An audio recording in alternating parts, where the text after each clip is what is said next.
qualquer outro saber, seja na área da educação, seja na área da saúde, ou em qualquer campo que legitima a racionalidade, ele é um espaço que deve ser refugiado. E, portanto, o espaço da racionalidade no qual a filosofia se configura é um espaço de muitos cuidados. O conceito de razão, que sempre existiu de diferentes maneiras, isto é, a elaboração do pensamento sobre si mesmo, não mais como óbvio, teve, claro, avanços, retrocessos, teve momentos em que ele teve que se refazer profundamente. Claro que, não percorrendo toda a história da humanidade, eu fico com um marco para dar início a um tema que, tão pouco tempo, vou tentar delimitar algumas provocações amigas nesse sentido. Quando, já no espaço da Segunda Guerra Mundial, um fenômeno estranho do nazismo, eu digo estranho porque como é possível o povo da cultura europeia, assim, centrada na nossa tradição ocidental, aquela enraizada como nossa identidade cultural de origem. Claro, sou índio também, mas um processo cultural civilizatório, somos nesse sentido racionais e europeus. E como, de todos os países, aquele que maior representa a herança da racionalidade, o povo alemão, justamente ele promoveu a maior barbárie concebível no limite da linguagem. Pois eu poderia também ficar em silêncio, mas agora eu posso falar, está errado, e falar como horror. É nesse sentido que Adorno, como um dos grandes pensadores também judeu, se pôs a questionar, e contigo da sua obra, eu trago aqui uma espécie de diretriz para pensarmos sobre o sentido da paixão, filosoficamente. Ele escreve uma obra intitulada A Educação após Auschwitz. Ou seja, como é possível suspeitar que somos seres racionais e educados se o resultado da racionalidade revela o extremo oposto da desrazão e que, de certa forma, não pouco, se mostra pela paixão, uma espécie de pulsão ou desejo gozoso pela morte, pela destrutividade. Eu não estou falando um horror, é uma espécie de paradoxo, porque é o desejo do horror, e que se dissimula naquela época do escândalo até o consumo, um filme de horror em que eu vou gozar a experiência do horror, um desejo muito mais palatável e atrativo das fofocas e das desgraças próprias ou alheias por vítima ou por acusação do que o bem-estar e a ausência dos conflitos.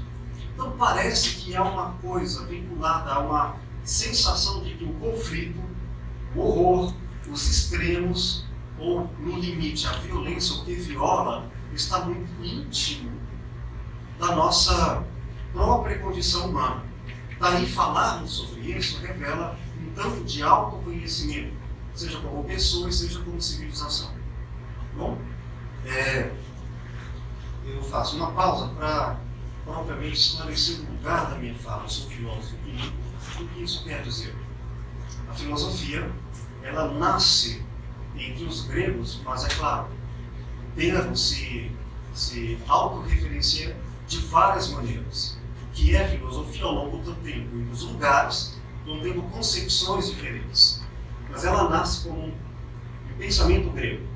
E enquanto tal, ela nasce como uma questão fundamental, desde os pré-socráticos e Sócrates como um ícone dessa representação, dessa forma de pensar.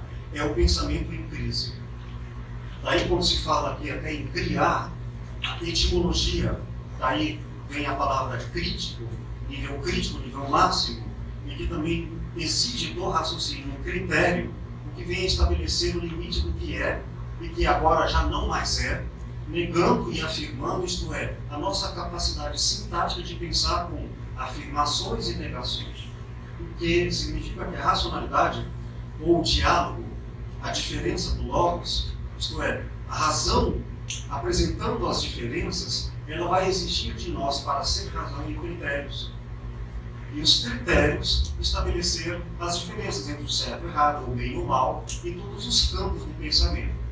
Por assim dizer, pensar, verbo que é um substantivo grego, se aqui é professor de latim, que pode, melhor do que eu, trazer essas heranças do pensamento antigo, está muito vinculado ao substantivo que em grego quer dizer peso. Pensar literalmente é carregar um peso. Pensar dói.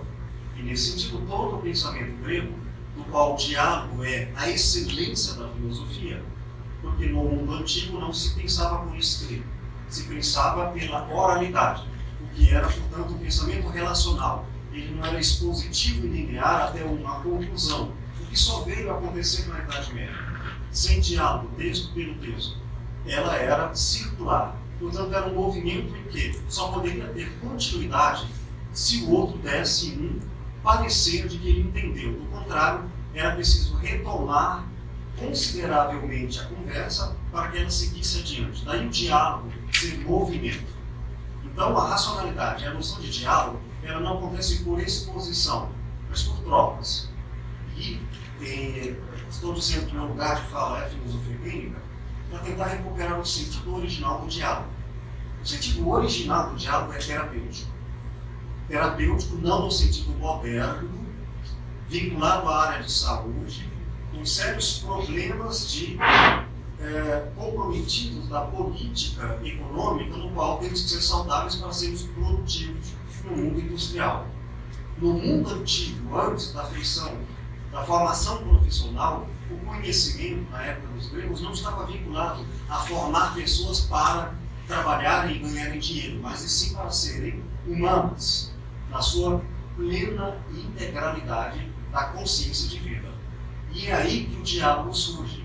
Dialogar filosoficamente, seja pelos pré-socráticos e todas as grandezas e diversidades do pensamento, era sempre um exercício, e por isso feito em academias. O termo hoje ainda equivale tanto à ginástica corporal quanto intelectual, e também nos ginásios, nos liceus, termos que tinham a ver com um sentido não figurativo, mas um sentido literal, onde se usa literalmente, não sendo literal. Mas para os gregos, a literalidade significava que a língua não era representativa, ela era, enquanto falada, e somente enquanto, na durabilidade da relação, é que ele tinha sentido. Hoje, claro, eu posso escrever e o sentido ser outro, porque não está vinculado a uma relação. Não é um senso relacional, é um senso positivado no papel. Mas no mundo antigo, quando surgiu a filosofia, a linguagem era relacional. Ela só existia durante. Até a escrita, nós temos isso por testemunho no formato dos textos bíblicos. Até a escrita, ela era dialógica, isto é, se escrevia à maneira da oralidade, portanto, sem pontuações e sem virgulações que passassem de uma linha a outra. Era sempre contínuo. É bom observar até nas diversas linguagens semióticas da época, até as imagens pictografadas, elas tinham sentido de circularidade. Como nós fazemos a ideia de hoje ainda o mapa mundi. Não é um plano, mas desenhamos um plano para concebê-lo como esfera. Ou seja, toda a compreensão da realidade é um exercício. Por quê? Justamente o nascedor e a fundação do pensamento racional pelo diálogo, que era político, porque era feito a verdade estabelecida na capacidade do convencimento, não seria, portanto, um exercício. Ora, e é aí que a filosofia surge como um exercício. E era um exercício terapêutico, porque, e Epiteto diz literalmente o termo, a filosofia é uma clínica. Clínica do latim clinicare, debruçar-se sobre, diante de algo que está acamado. A filosofia é terapêutica originalmente porque ela se ocupava de uma tarefa, um peso que ela tinha que carregar, que é a angústia. A angústia nas suas várias facetas, mas dentre elas a principal, talvez epicentro de todas as demais, era a certeza, por isso a tragédia, isto é, o inevitável da morte. Todos os filósofos lidavam, seja a morte física, seja a morte simbólica dos desejos frustrados, qualquer forma de limitação que causava a todos nós um desejo, talvez, de adiamento, mas para o filósofo, uma certeza que não era mais abandonada. Daí que filosofar era assim, era para os gregos em todas as camadas, diversidades epistêmicas, filosofar para a morte. Não a morte física, mas o sentido do viver diante do limite. Ora, significa que encontrar respostas que não são fim das inquietações, mas uma inquietação autêntica, diferente de uma inquietação inautêntica. Isto é, eu sei que não sei, mas agora esta certeza me deixa mais lúcido e responsável diante da vida, ao invés de ficar diante da morte desesperado. Percebem quanta aproximação podemos fazer com a psicanálise? Mas é claro, há diferenças tremendas de toda a natureza, de conteúdo e de forma. Mas Freud recupera ali porque está aí, de fundo, antes da psicanálise, a própria filosofia na compreensão da nossa cultura. E ele é terapêutico, portanto, porque no mundo antigo, um dos principais filósofos vai nos recuperar o sentido perdido na modernidade da filosofia, quando se tornou apenas a lembrança da escola de Frankfurt, como eu citei, apenas no mundo atual, um discurso estéril sem vivência. E é por isso que é possível nós nos tornarmos grandes intelectuais e estúpidos. Contraditórios, não pelo discurso ter contradições, mas contraditórios no sentido vivencial, isto é, incoerentes. Então eu vivo como se não fosse morrer, e o fato de intelectualmente eu saber não significa uma compreensão vivida disso. Ora, é claro que é possível ser intelectualmente cristão e ser um nazista, como foram os nazistas. Esse destoamento que ficou evidente na crítica à racionalidade foi uma crítica feita após o iluminismo de uma época que hiperflacionou a crença de que a razão tudo poderia, e depois vieram as falências, a exemplo do nazismo, mas de várias e várias formas, para dizer: precisamos questionar a razão. Tem algo que a razão não explica, e tem algo que mais do que isso, ela oculta. E tem algo que mais do que oculta, ela esconde propositadamente. Então, uma razão que critica a própria razão faz nascer, e a partir do exercício da linguagem, todo o universo no qual dá bojo ao mundo contemporâneo. Tendo como os principais filósofos, e aqui eu coloco, perdão, como filósofo no sentido original, aqueles que vão questionar a racionalidade do seu fundamento, para tentar recuperá-la, seja uma espécie de espaço original anterior, ou reconstruí-la criando novas formas de sermos racionais. Nietzsche foi um desses que questionou a nossa racionalidade a partir dos valores que se revelam hipócritas, não hipócritas pelo desejo, mas hipócritas diante dos valores que depois Freud vai utilizar o termo inconsciente, que Nietzsche prefere outro termo, que é como se chama? A ranzinzice, não, a má-fé. Vou usar o termo do Sartre agora, a má-fé.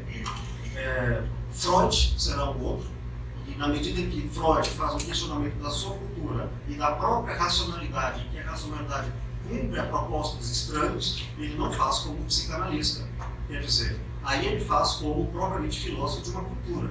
E a psicanálise, coloco eu muito claramente, na sua base é um discurso filosófico, porque ela faz aí, de todos os textos de Freud, sem dúvida nenhuma, o basilar para esse diálogo com algo que não é racional e que ao mesmo tempo está muito a ser dito é O Mal-Estar da Civilização, que é a sua obra mais filosófica da condição humana, e no qual ele dá, claro, uma entre outras possíveis leituras.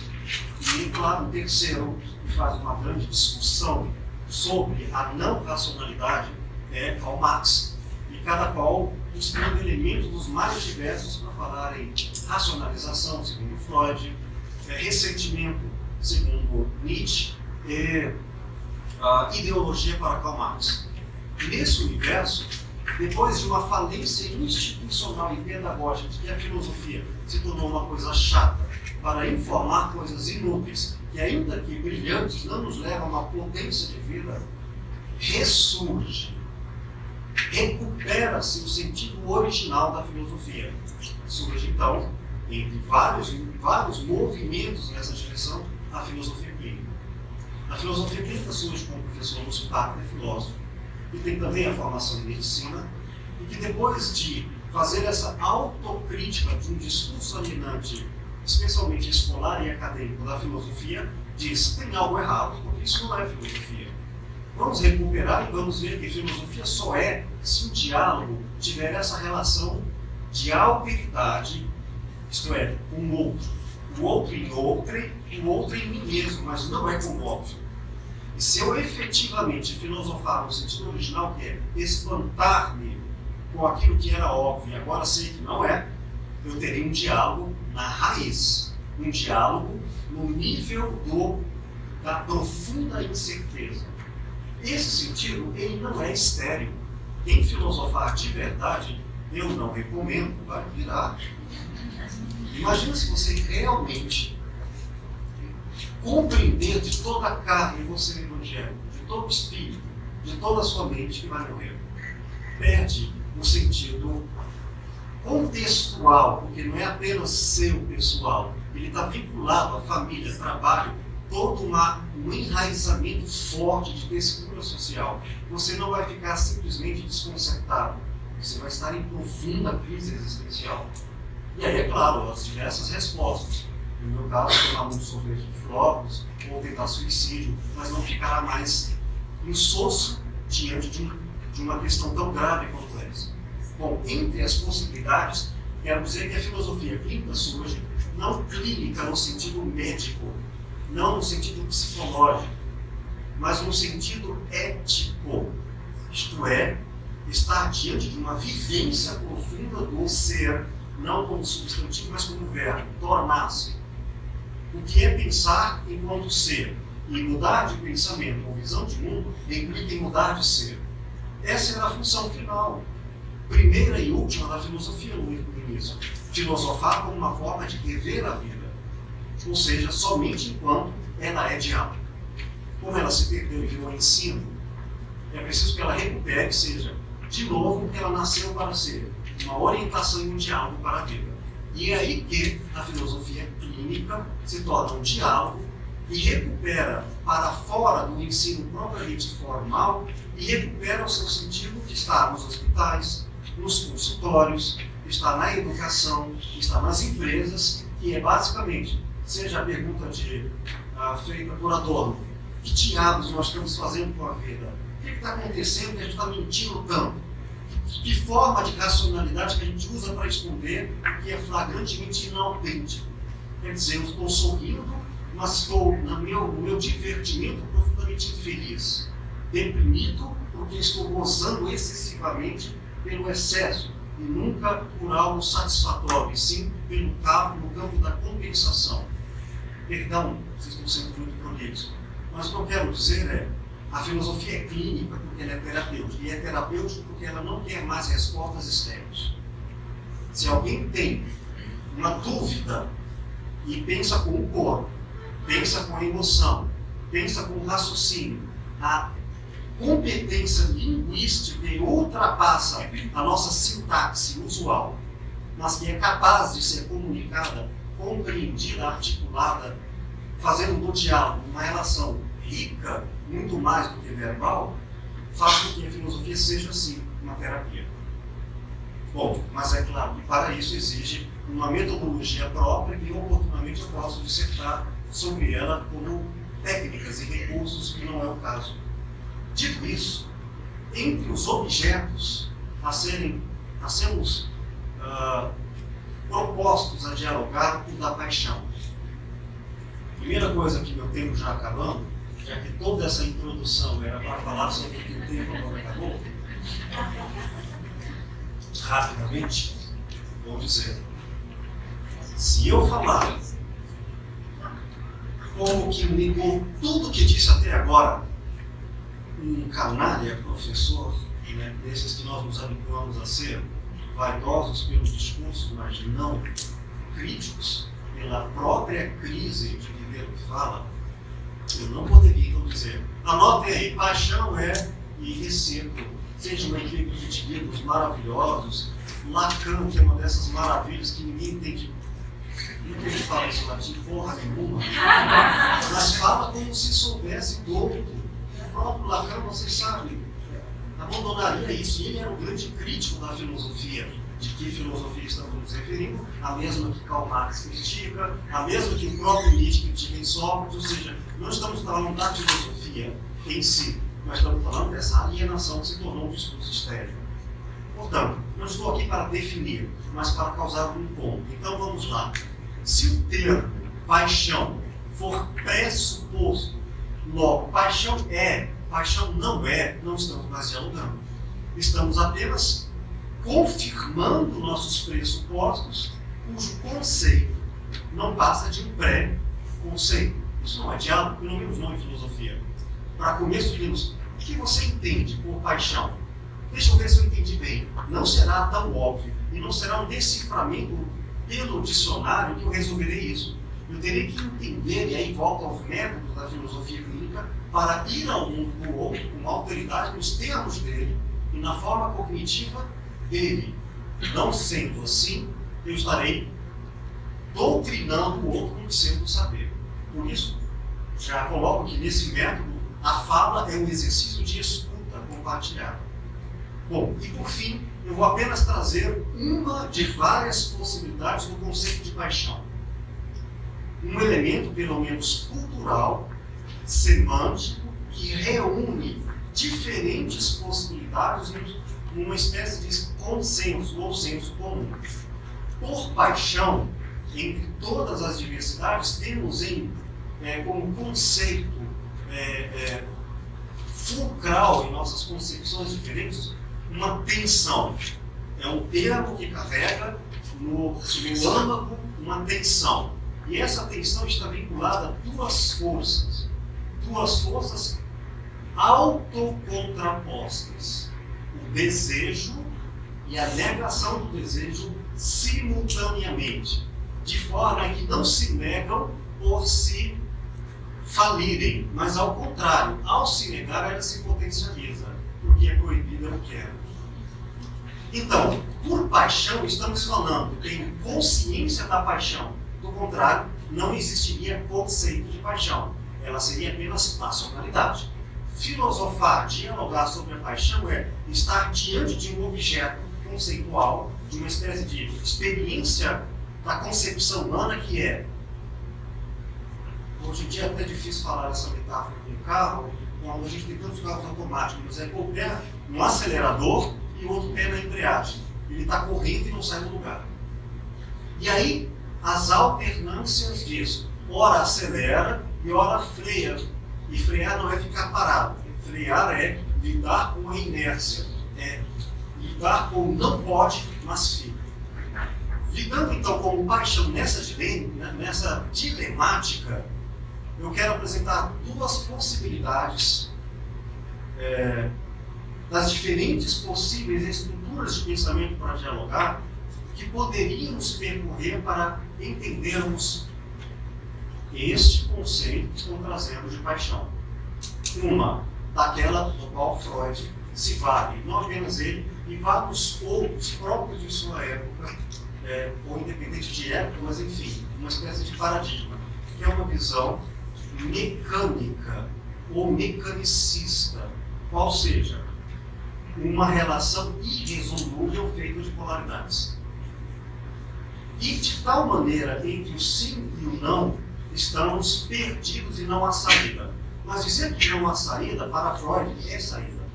Assuma isso, que isso vai lhe trazer sublimação. Tudo bem. Mas qual é a ideia da mecanicidade? Com a ideia da mecanicidade, eu falo sobre os elementos que até metaforicamente muito se aproximam da mecânica de Newton. Descargas, alívios, acúmulos, translocamentos, ou seja, e Freud usa o termo energia psíquica, se trata de uma espécie de massa que não é abstrata, ela é orgânica, ela é do bios, Claro que ele é simbólico, o princípio de realidade está numa relação que o inconsciente não dá para materializar exatamente o que é isso. Mas, ora ele usa o termo pulsão, ora ele usa o termo instinto. Então estamos num campo muito próximo do bios. Então não estamos num campo de total liberdade. É um tira daqui e põe acolá, reprime e sublima. Isso é uma relação mecânica. Portanto, na terapia é possível lidar com isso com alívios, sublimações, uma mecânica, e aí você, o psicanalista, perdão, poderia ser bem mecânico, ou um encanador, em que vai fazer descargas, vai fazer contenções, vai fazer contrabandos, mas, enfim, lidará com estocamentos de energia. Bom, isso tem derivações, que eu não falei agora, porque eu não tenho já para fazer isso. O segundo ponto é um viés para entender a paixão que não é mecânico. Vocês não vão negar, na velha discussão, por exemplo, entre Freud e Jung, que não exista a mecanicidade das pulsões biológicas. E negar isso, provavelmente, Freud vai confirmar. Está negando porque está afirmando. Acho que Freud foi malandro também, porque ele deixou a gente sem defesa. Mas eu quero dizer que há outras coisas. E aí, ele coloca o contrário a Freud, não contrário, perdão, acho que ele está certo. O erro dele, que é o erro de quase todos nós, é ser absolutista. Não há nada além disso. E quando ele entende, por exemplo, que São Francisco de Assis era uma pessoa que conseguiu lidar com a melhor mecânica possível disso, eu vou usar latim de novo, né? Puta que pariu, será que esse cara não entendeu nada do que Francisco de Assis propôs? Será que a tal bondade é apenas a sublimação de um egoísmo que não vai se copular sexualmente e por isso ela conseguiu uma forma, e é a melhor possível, usando o conceito de Deus, de forma equivocada, de forma imaginária, para lidar com os desejos insaciáveis? Eu sei que isso é verdade para mim, e eu tomo sorvete de flores para lidar com as frustrações da vida. Mas não é com Francisco de Assis. Isso seria, e também não digo que isso não aconteça com ele, mas isso seria matar a transcendência humana. Claro que há outras leituras psicanalíticas, a partir de Freud, estudei mestrado e toda uma vida sobre ele, Freud dá testemunho disso, como o Espírito da Verdade, no outro livro, que ele fala sobre essas transcendências. E ele diz, não nego Freud, mas eu preciso ir além. Então, assim, eu acho que esse é um diálogo que podemos fazer com a psicanálise. Assim como Jung fez com ele, quando decide compreender a força da pulsão sexual, mas aí entra o segundo viés, que é uma viés não mecanicista para entender as paixões, mas um viés sistêmico e complexo. Isto é, ele está em rede. Ele não se explica nem se limita nas relações pele adentro. Não se limita pelas forças da pulsão, mas está nela num jogo que transcende isso. E aí eu posso dizer uma coisa que Freud morreu dando a hipótese de que ele teria gastado muito tempo para entender a neurose do ponto de vista do indivíduo e que ele diz no futuro de uma ilusão, conclui a obra dizendo isso, que melhor seria, não melhor, seria bom se alguém se dedicasse a estudar o que seria uma sociedade neurótica e não um indivíduo neurótico. Ou seja, aí eu caminho mais para Karl Marx. De fato, podemos entender questões ligadas ao desejo, à contenção e à liberação que ultrapassam em tudo os aspectos biológicos. Aí entram sociológicos, religiosos, espirituais. Por isso, a filosofia está aqui a um diálogo que ultrapassa barreiras epistêmicas e dialoga, no caso da filosofia clínica, com a psicanálise, com todos os outros saberes, para que juntos possamos ter essa ideia do diálogo. Carregarmos um peso, tornando ele mais leve. Concluo, perdão pela demora, lembrando apenas no tempo que estudei. Quando eu sabia um pouco de francês, o Port Royal, um grande matemático do século XVII, da latinha, Port Royal, né, Port Royal, esse matemático que diz: quando dois homens trocam uma maçã por outra, cada um ficará com uma maçã. Mas quando dois homens trocam uma ideia por outra, quantos nós podemos ser? Por isso o diálogo nos aumenta a existência. Muito obrigado.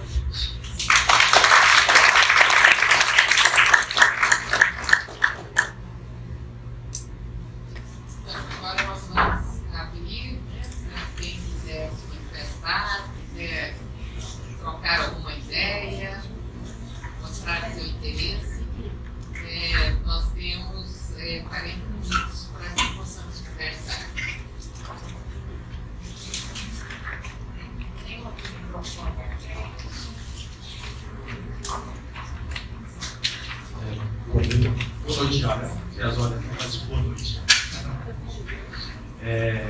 Foi um prazer ouvi-los, o professor, desculpe se não sei o seu nome. Rodrigo, muito prazer revê-lo. Vou tentar fazer uma elaboração aqui, pulando na minha mente. Diálogo, filosófico, porque diálogo, inclusive. Nós temos já lá em Platão, lá o mito de Eros, né, que vem propor o surgimento do amor como sendo a divisão de um Deus, Eros, que perde a sua contraparte, e uma contraparte masculina e outra feminina, e por esse motivo nós passamos a vida procurando, sem muitas vezes encontrar a nossa outra parte, e daí talvez devido à ideia da cara metade. E nós temos aí, derivando disso, nós temos essas expressões: amor, paixão, erótico, sexualidade. Quando foi que na cultura ocidental esses termos se dividiram? Se faz sentido essa divisão? E por que eles se dividiram? Porque quando nós chegamos em algum momento e pensamos assim, que a paixão, o amor, o instinto, sem fazer menção até as distinções entre Frege e instinto, mas que é sempre a busca de algo que é insaciável, que nós nunca realmente alcançamos, e que nós depositamos no outro, objeto do nosso amor ou da nossa paixão, essa expectativa de que ele nos satisfaça plenamente ou que nós nos satisfaçamos plenamente, e que haja uma relação absoluta entre duas pessoas, fundada inclusive nesse mito. E nos esquecemos de que as nossas expectativas nunca serão plenamente preenchidas pelo outro, e nos esquecemos da humildade de reconhecer que nós somos incapazes de preencher todas as expectativas de paixão, de amor, de erotismo, de sexualidade, de sexo, etc. e tal, do outro. E reprimimos o outro com o discurso da monogamia. Como isso fica na nossa sociedade, filosoficamente, psicanaliticamente.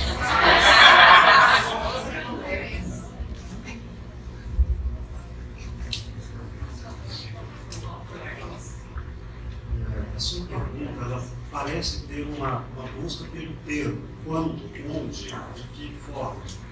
Porque o diálogo se perdeu pelos termos, né? Claro, há tantos vieses de considerações, mas eu vou tentar ser rápido. Quando nós falamos em diálogo, quando falamos em comunicação, eu quero usar aqui uma crítica que Michel Foucault faz em sua obra As Palavras e as Coisas, em que ele diz que no século XVII fez uma quebra na forma de ver a realidade. E essa quebra, entre vários aspectos, se deu pelo mundo que era de um universo oral, e ele se torna um universo positivado na lei. E, ou seja, o texto passa a ter mais verdade do que o próprio narrador do texto. Isso vale para os direitos, vale para os saberes, e as ciências, então entendidas como ciências humanas, perdem o seu sentido que deveria ser o de ter uma relação humana com o outro, e passa a ser uma verdade para consertar, doutrinar e ajustar o outro, quando se torna anormal diante desse saber. Então, todos os saberes no mundo moderno, eles são, não por falência, mas por competência, equivocados.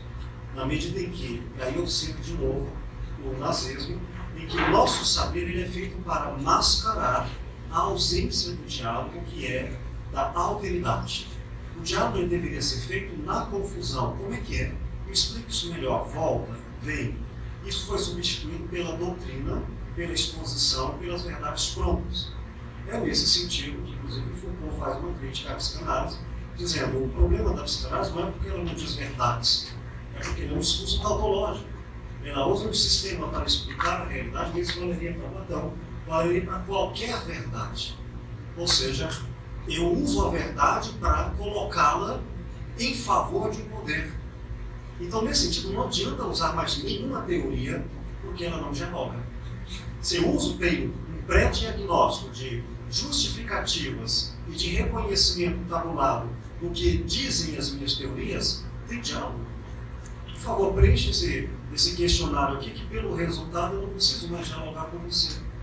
Ora, se eu já tenho um teste de personalidade, se eu já tenho uma diagramação do que é o ser humano, eu não tenho mais um segundo singular. Singular, pessoa ou cultura.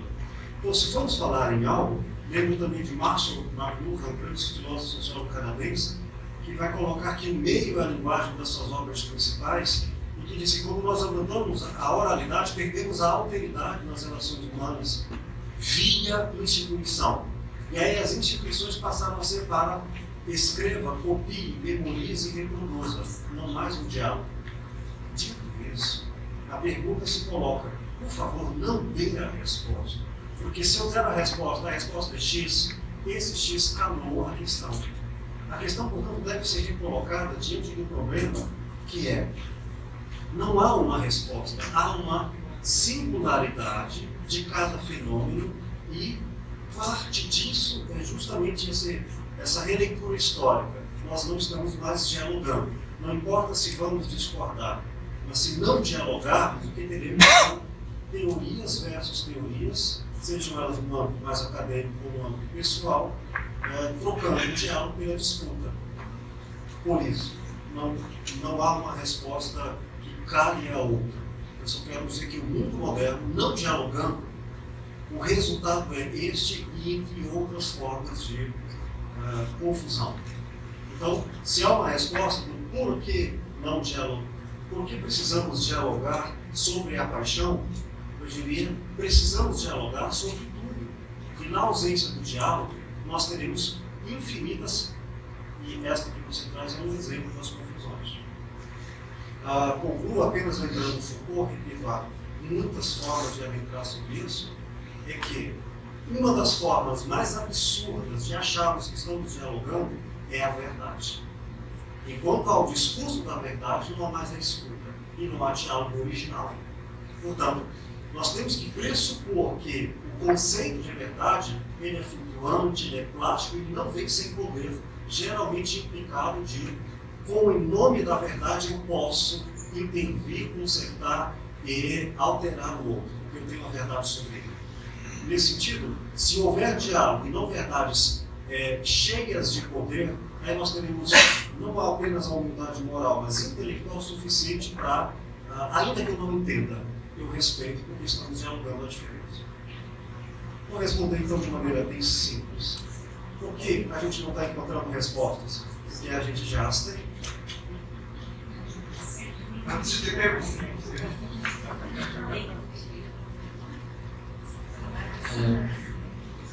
Gostaria de fazer assim, algumas considerações. Primeiramente, você faz uma referência ao Platão.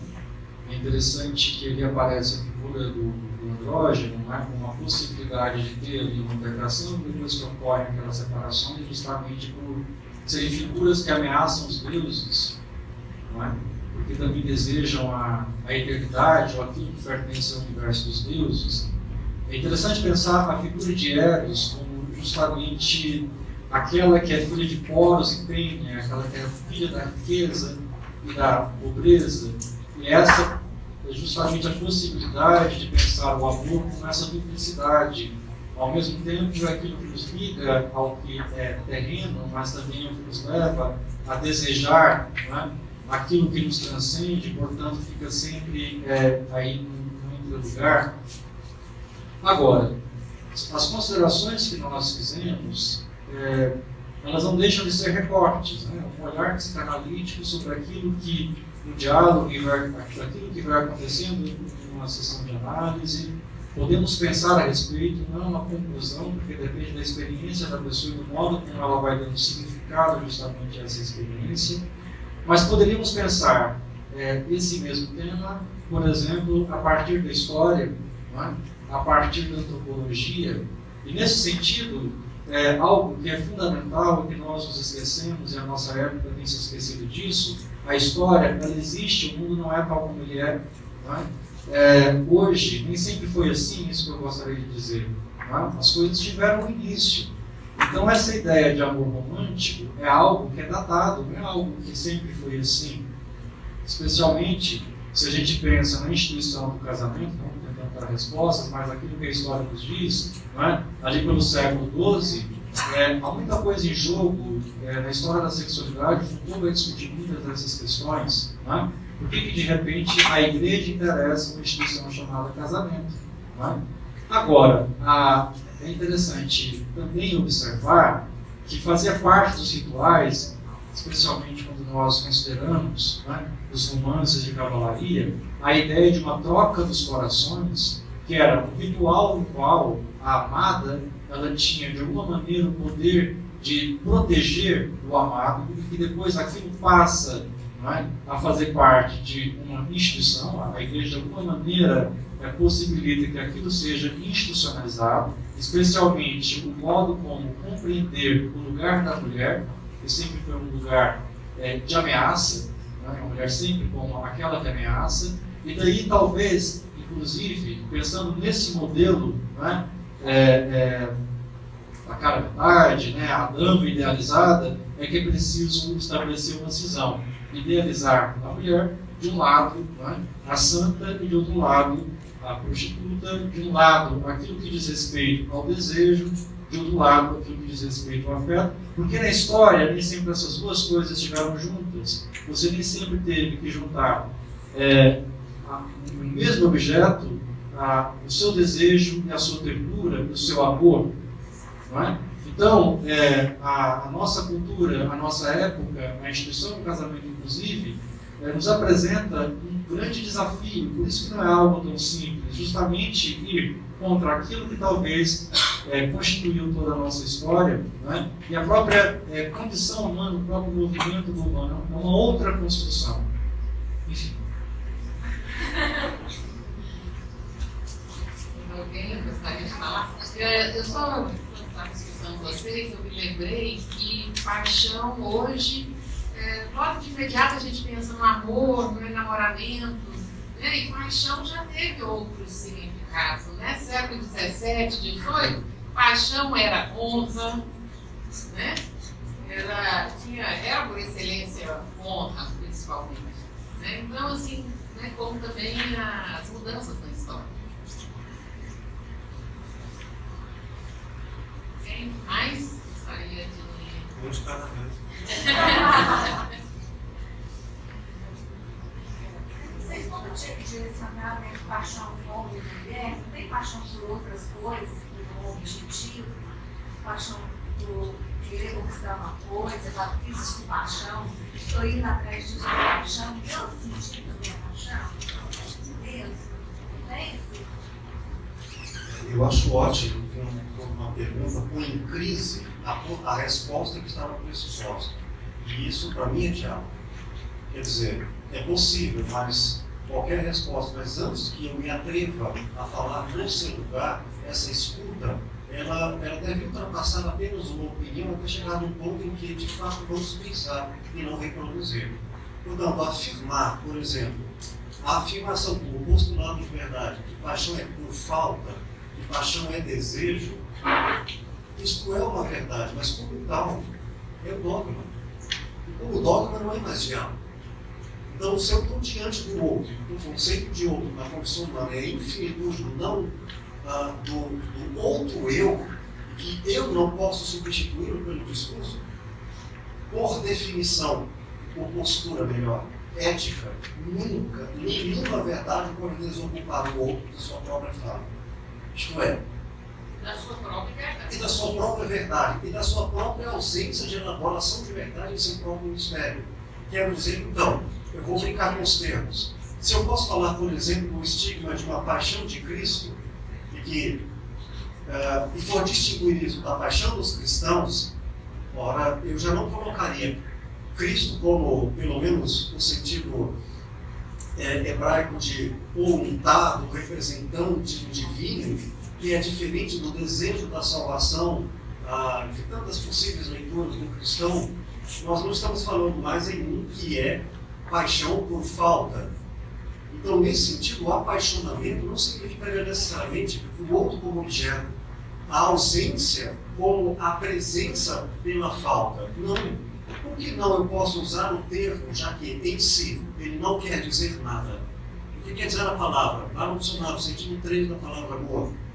Ora, isso não é uma relação dialógica, é uma relação de referenciação. Diante do outro, quero dizer o que para você é. Não só você como pessoa, mas você como indexação na cultura. E eu vou dizer, se cada um de nós tiver que formular na sua própria linguagem, verbal ou não verbal, nós não teremos respostas tão prontas quanto essas que as verdades anunciam. Mas teremos sim autenticidades em apropriar das pessoas, delas falando pela verdadeira escuta. E aí eu vou dizer, por experiência de 20 anos de consultório, há pessoas que, mesmo sendo verdadeiramente carentes de, em todas as relações que a gente possa imaginar, e sem com isso verdade, não é sinônimo que isso é autêntico. Por exemplo, se é verdade que eu quero que você morra, não quer dizer que isso é autêntico. O fato de eu ter um desejo não significa que está no nível de uma identidade profunda, mas também não quer dizer que não seja verdade. Então eu posso ter tanto desejo demoníaco pelas coisas e ser um santo, ou o universo. O registro da identidade das verdades, ela deve, penso eu, ser definida pela ética, isto é, pelo respeito de vamos ver como é na aproximação pelo diálogo, e não de antemão dizendo cale a boca, não importa o que você vai dizer, verdade é. Isso não é diálogo. Portanto, se eu posso falar em paixões, e aí me vale o jogo de linguagem como autodefinição. A linguagem não está em nenhum lugar, ela está num jogo intuitivo no qual, se eu for contar uma piada e você não decidir aceitar o convite para interpretações ambíguas, cheias de malícias, não vai haver piada, vai haver uma informação. E o mesmo eu posso convergir rapidamente, mudando o jogo de linguagem de uma comédia para uma ofensa. Opa, agora você me ofendeu. Quer dizer que as mesmas palavras que antes tinham caráter acolhedor, agora podem ser ofensivos. Então, o que quer dizer filha da puta? Não quer dizer porra nenhuma. A menos que eu contextualize isso. Em um jogo de linguagem, isso pode ser, cara, eu te amo demais, eu dou minha vida por você e o outro, eu quero que você morra. Filha da puta não quer dizer nada, é linguagem. E a linguagem sai da boca, ela não é também do contexto. Se eu digo neste ambiente é uma coisa, se eu digo em outro ambiente, o ambiente faz parte do nicho linguístico. Então, o que é algo? Eu substituo os conteúdos do discurso pela ética da escuta. E aí eu posso responder, sim, a paixão pode ser presença, pode ser ausência, e a infinitude de outras respostas. Posso perguntar outra coisa?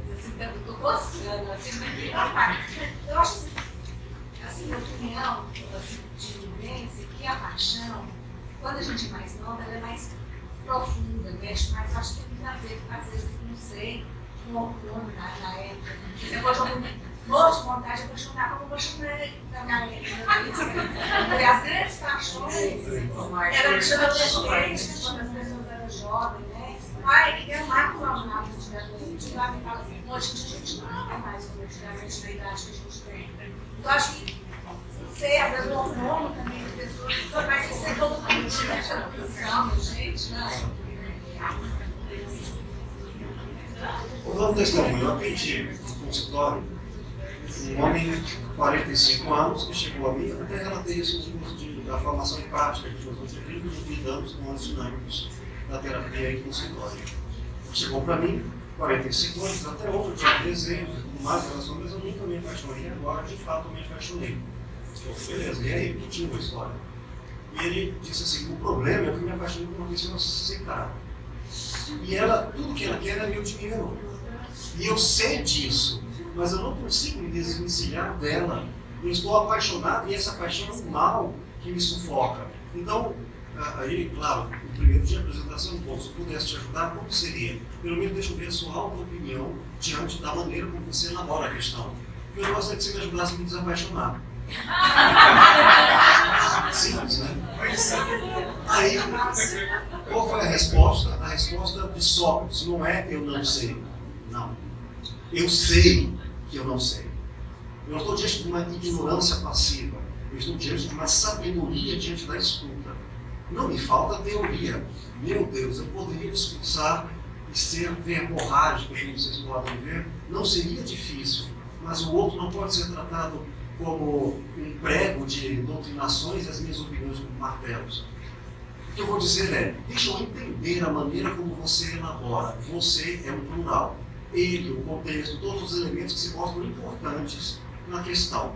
Fui observando, e aqui eu vou dar saltos epistêmicos, saltos metodológicos, para chegar a um ponto, pelo menos, final. Não é uma conclusão, é apenas uma constatação clínica. E também não pretende uma espécie de salvação pura, um resultado produtivo ao final, que dizer, chegou sorrindo, chegou triste e saiu sorrindo. Não. É uma potencialização de ser uma pessoa que estava inautêntica e se tornou autêntica porque pensou melhor ao próprio modo de ser, que lhe é próprio do que é pensar. Diálogo nos termos do outro. Então, eu fui observando que ele, como que simbolicamente, encapsulava toda a sua memória afetiva em objetos físicos. De tal maneira que esses objetos deixavam de ser coisas e se tornavam símbolos. E símbolos agendados externamente. Então, substituímos a ideia de corpo pela corporeidade, que ultrapassa a pele e se torna uma relação. E aí, claro, na medida em que ele guardava perfume, papéis, presentes, estava cheio desses presentes, e eu percebi que esses presentes estavam ali indexando e compondo memórias associativas. Por exemplo, isso me lembra aquilo que, por sua vez, traz um enredamento de contexto no qual ele fica preso. A esse contexto, a paixão é um sentido de vida. Ruim, mas faz sentido. Contar uma desgraça, mas faz sentido. Não quero, mas é o sentido que nos aprisiona.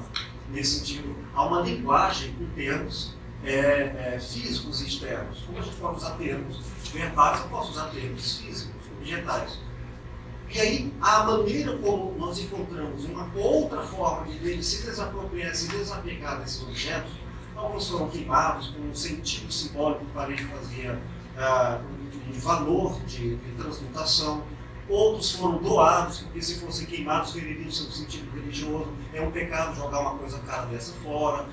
Nós encontramos formas alternativas e outro ele guardou com carinho, mas no final ele chegou a me dizer, e repito, o final não, é só um elemento semântico, didático, não é uma espécie de elemento de conclusão, mas de desfecho dessa narrativa. Ele diz, eu continuo achando interessante, gostoso, atraente, mas eu não estou mais preso a ele. Eu não estou mais seduzido, refém e recuperei a autonomia. Então eu sei que eu não quero. Ou seja, a paixão está dentro de um regime. Não porque eu diminuí a paixão. O apaixonamento deixou de ser relevante. Porque para esta pessoa, a paixão como falta a ser compensada, isto é, carência estimulando a presença, era secundária. Ele era uma pessoa que tinha vínculos por afinidade e não por oposição. Quero dizer, algumas pessoas querem porque lhe é proibido, porque lhe é falta.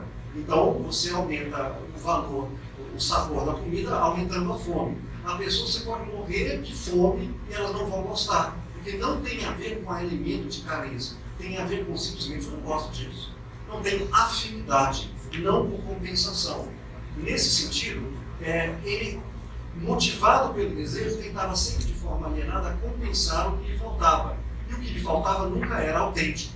Então é um processo no qual, quanto mais ele se saciava, mais se caía e se transmudava numa armadilha de viciação.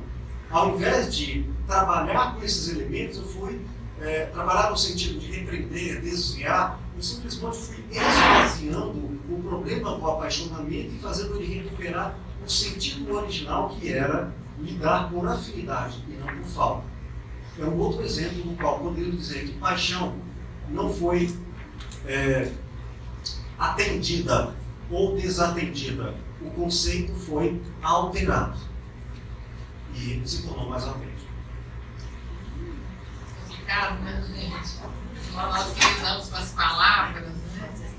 Eu só coloquei uma coisa aqui que eu gostaria de, acho que tem a ver com isso que a gente está falando, como nós usamos as palavras e como nós podemos escutar as palavras, né? Então, por exemplo, né, em vez de escute, aí nós muitas vezes usamos, olha aqui. Né? Outra coisa, nos parece muito natural que os tempos idos possam ser vistos. Né? Diante da dor, nós sugerimos a não olhar para trás. Convicção de que é possível ver o invisível. Então, palavrar, né, nosso em todas as áreas é complexo, né?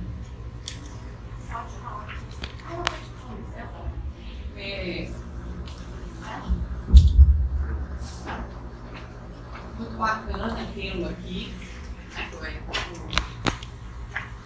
essa conversa toda, né, e eu fiquei pensando assim, que instrumento, né, quais os recortes que a gente vai fazendo a partir daquilo que o outro se apresenta diante de nós. Né? O que eu posso ir escutando e ir vendo, percebendo e ao mesmo tempo sentindo.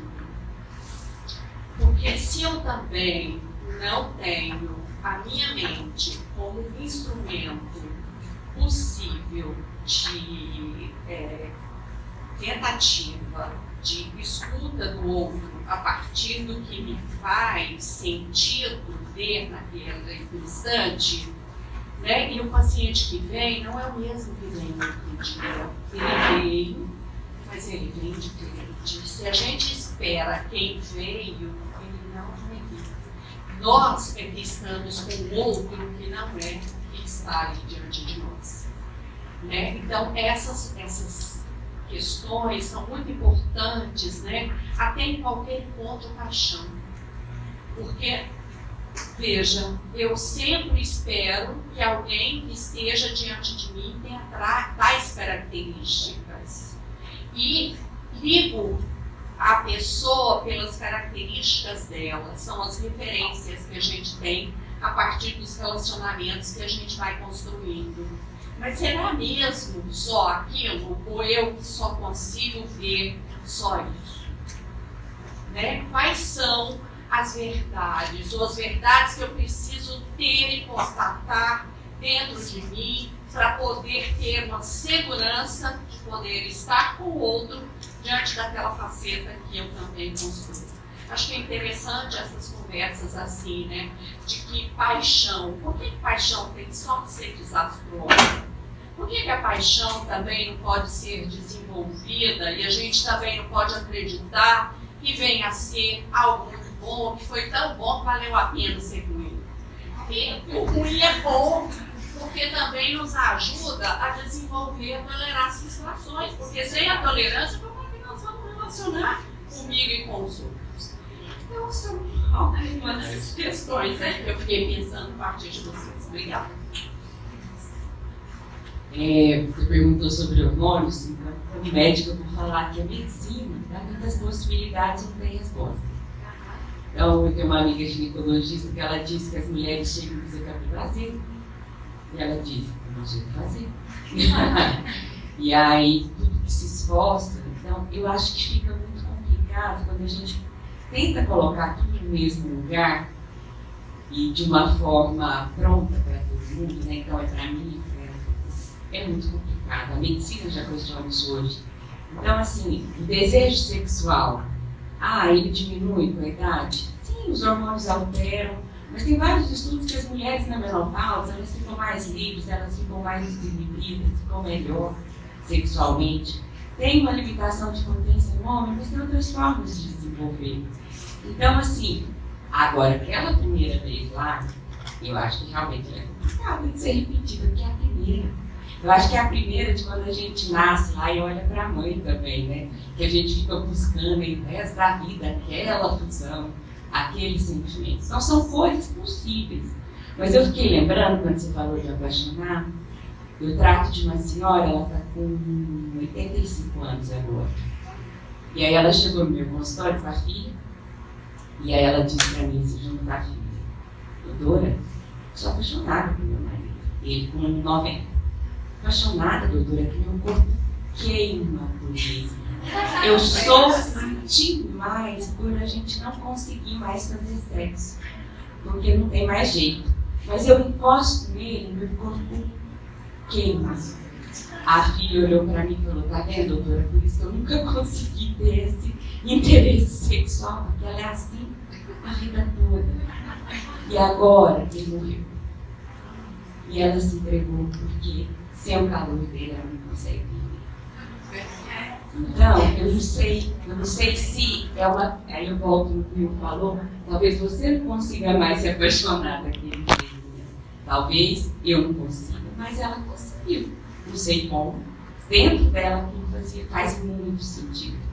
Então eu vejo, como eu atendi adolescentes, eu atendo às vezes, até por pedidos, que não são tão vazios, tão superficiais no mundo que nós estamos vivendo, que não se apaixonam por nada, não se interessam por nada, não sabem o que é esse fogo, o que é desejar, o que é, né?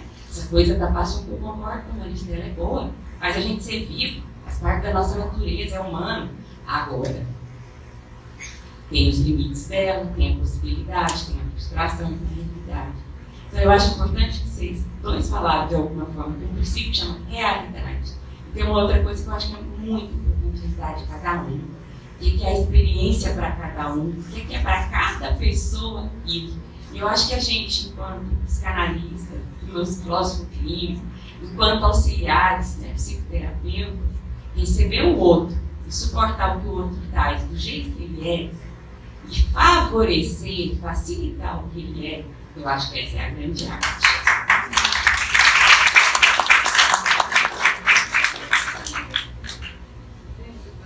Nós temos ainda 5 É mais uma tese aí.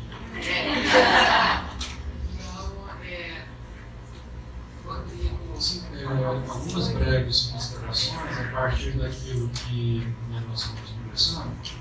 Eu penso assim, há várias possibilidades de se falar sobre tragédias. Né? Por exemplo, ao pensar nesse tema, o desafio era como fazer um recorte, sabendo que um recorte vai ser totalmente impossível de abarcar todas as possibilidades. Né? Em psicanálise nós podemos também falar que existem grandes teorias, talvez, mas a teoria como possibilidades ou propostas de compreensão do humano, mas existem aquelas pequenas teorias que surgem no encontro cotidiano, que é próprio daquele encontro. Quando você descreve a sua experiência, eu vejo isso tão distante de uma experiência psicanalítica, a não ser que não seja um analista suficientemente analisado, não sei se isso talvez exista, mas a gente imagina que não é aquela pessoa que senta com um livro para adequar a pessoa e trabalhar com energias. É uma experiência totalmente diferente. Eu acho que a psicanálise ela passou por diversos processos ao longo da sua história.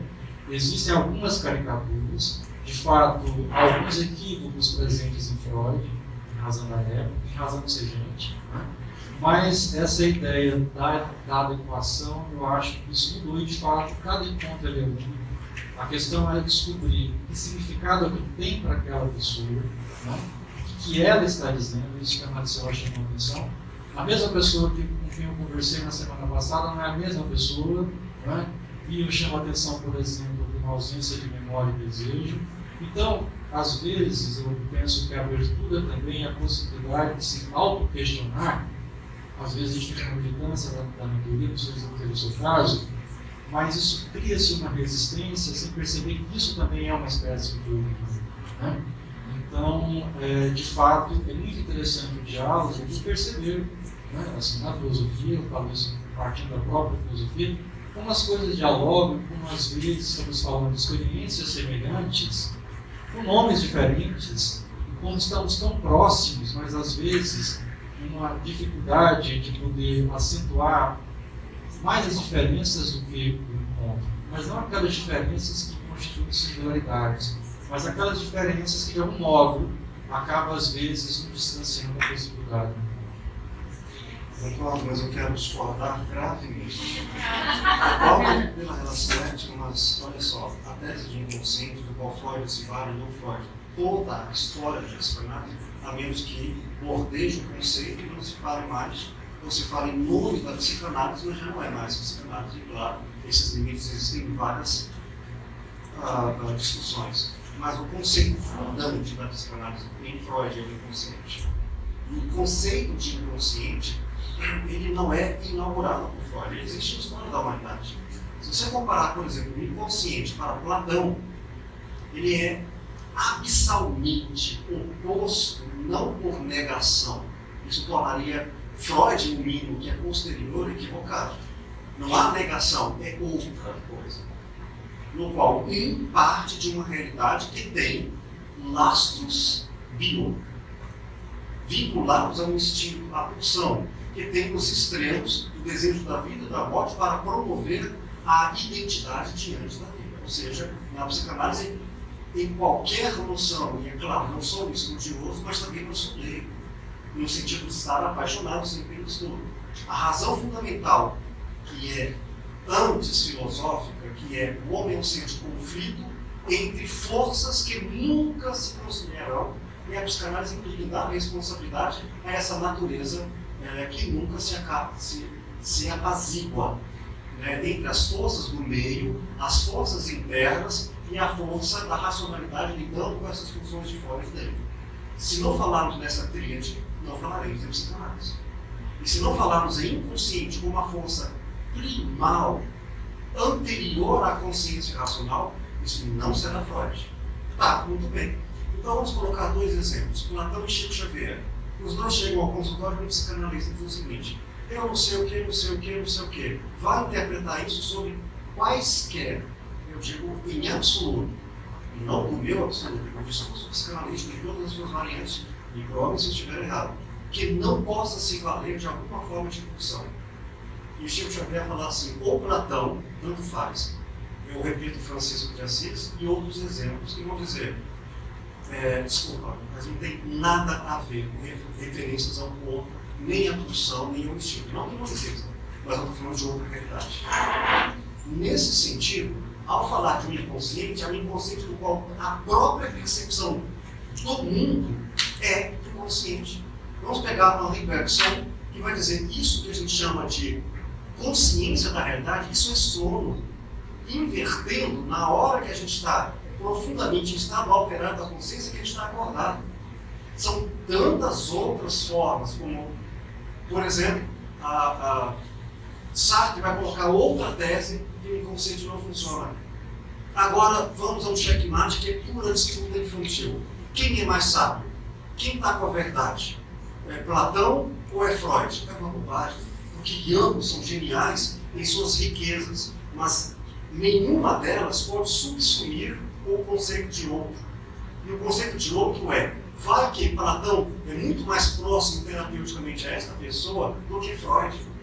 Assim como entre a psicanálise e Jung, eu citei outros, podemos citar Maslow, podemos citar tantos. O que eu quero dizer, se cada uma delas defender como verdade, dizer, desculpa, mas o que você está falando é o que eu disse em outras palavras, não é.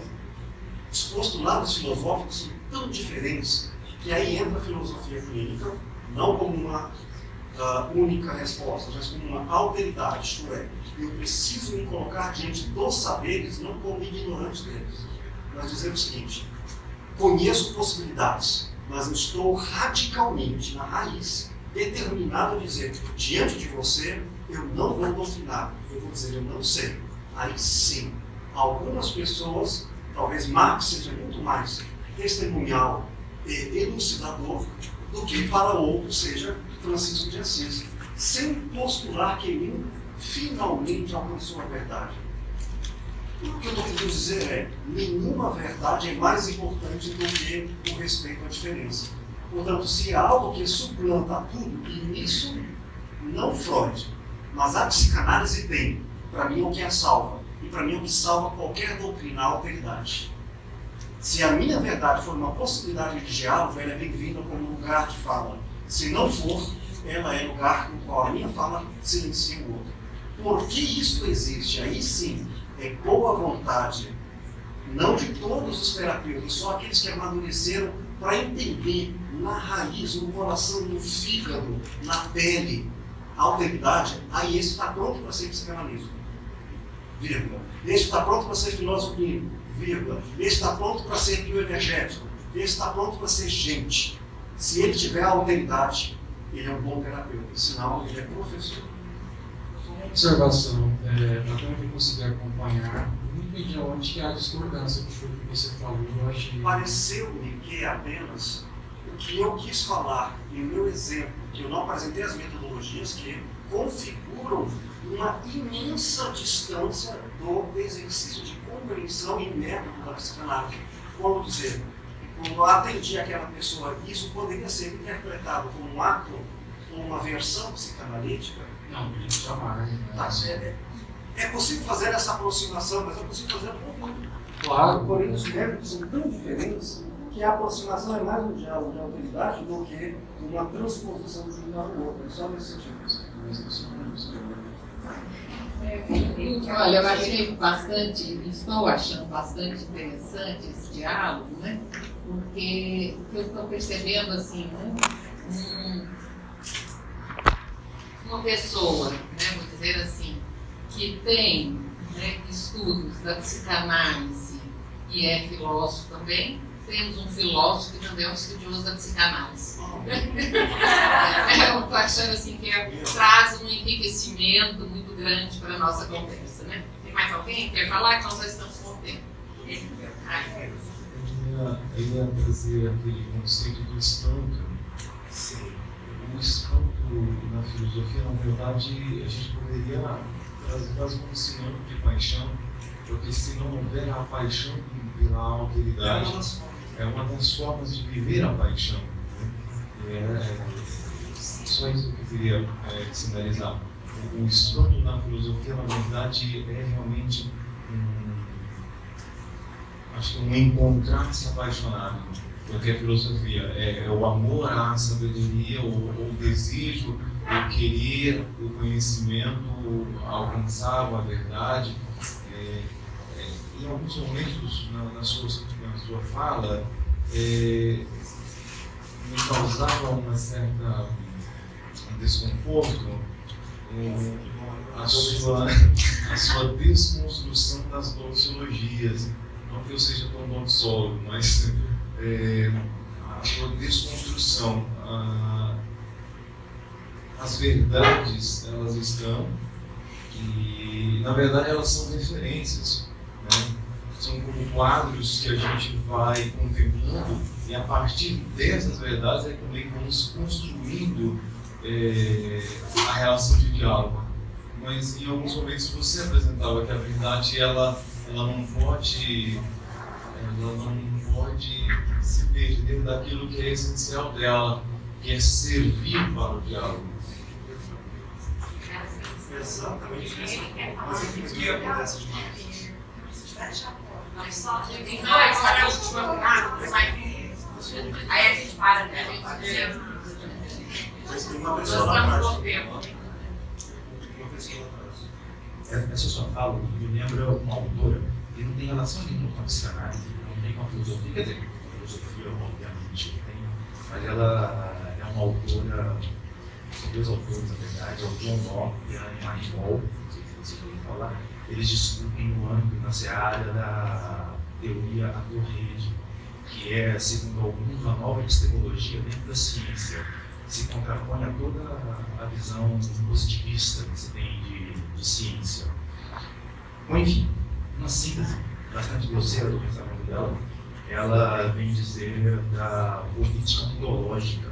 E é estranho que o termo em si, essa expressão em si, ela contém uma contradição. Se é ontológico, é ser, é essência. Se é política, é social e culturalmente construído. Então, como falar de um conceito chamado política ontológica? E ela vem discutir essas questões, propondo justamente que uma coisa, ela, sobre o qual se fala, um objeto sobre o qual se discute, sobre o qual se tenta definir algo, é impossível ter uma definição única. Mas o que é possível é dizer que esse objeto, essa coisa, é o que se fala dela, é uma coisa, e todas as coisas que se falam dela vai depender de quem está falando, da posição, do lugar de onde está sendo falado.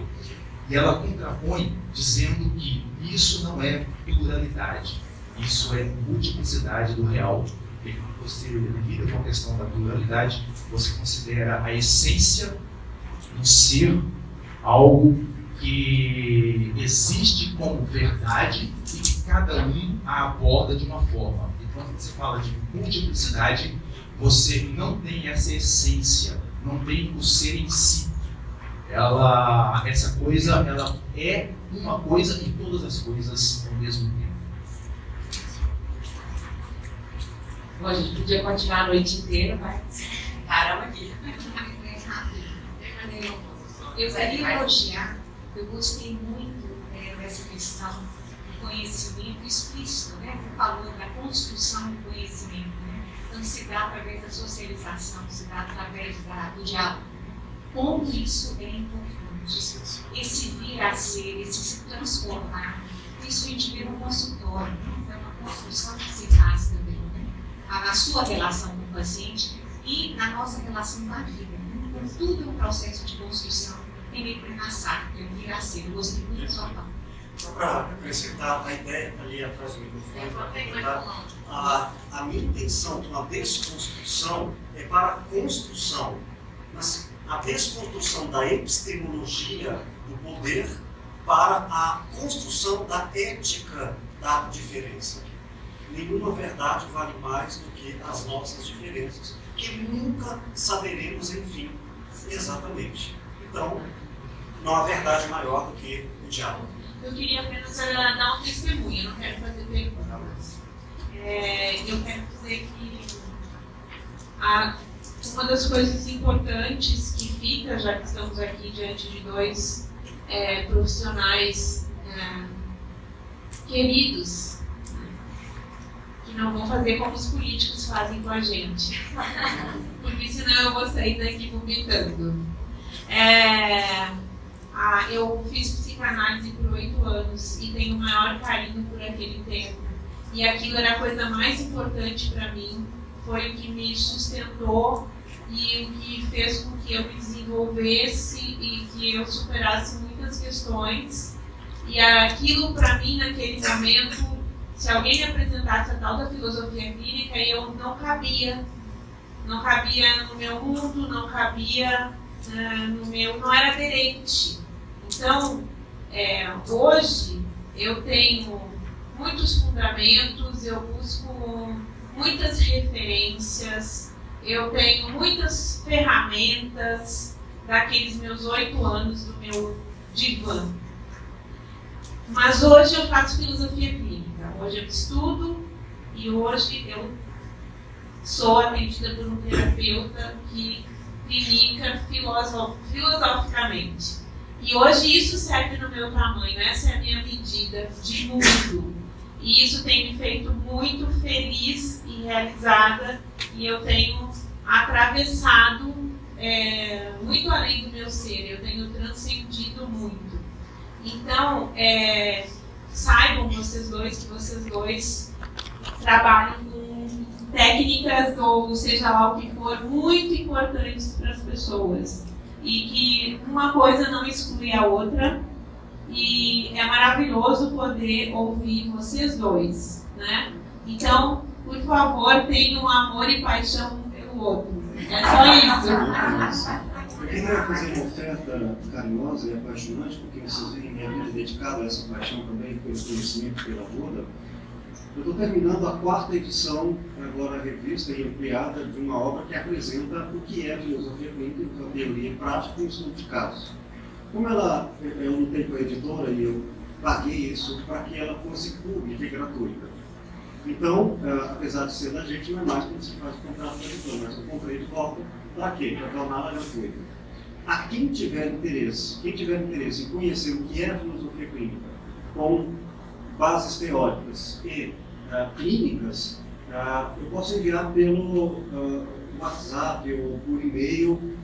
Como eu não tenho essa listagem, então a Luciana, que é uma pessoa em fixação, vocês podem passar o contato para ela e eu passo para ela, está terminando logo esse trabalho, e aí vocês podem comprar também o livro se quiserem, em edição impressa, mas estará uma abertura para a interseção do que transpõe todo o tempo que a gente teria para explicar.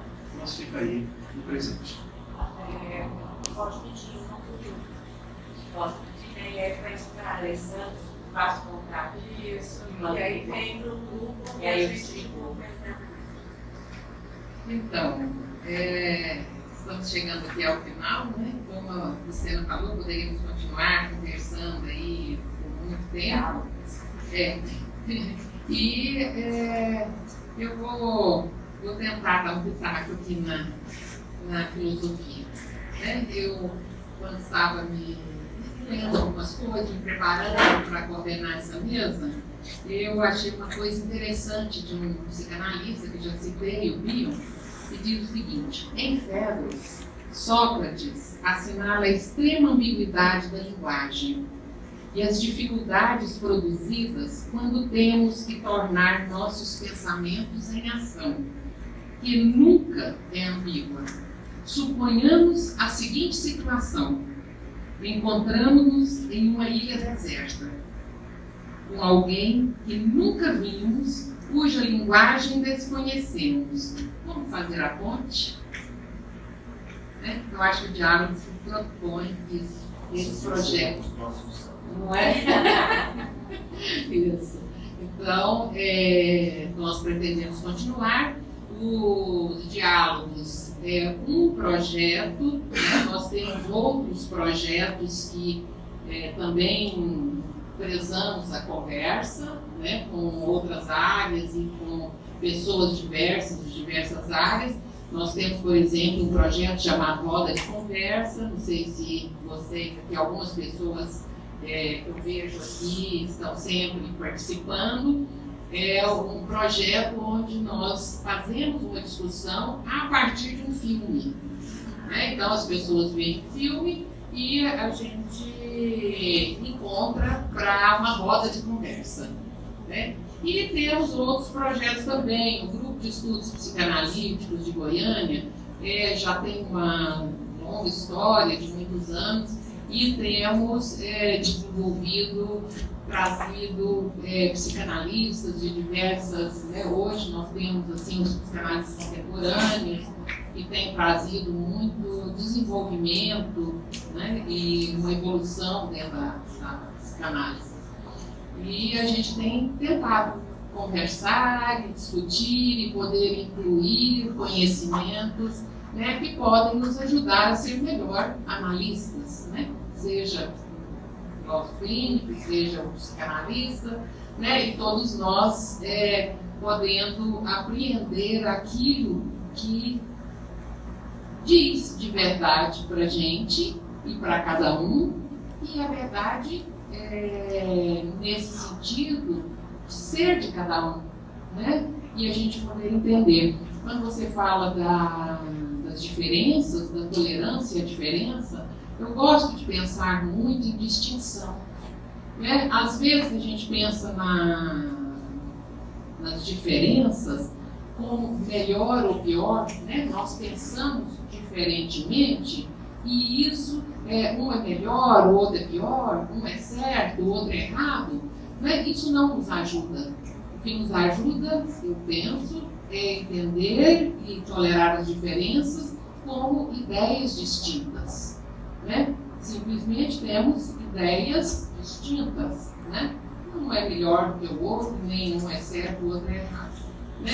Mas eu acabei falando aqui, estou falando algumas coisas, mas eu até pensei em encerrar com o testemunho da participante, da ouvinte, aí, porque eu achei que foi um testemunho muito conclusivo do diálogo.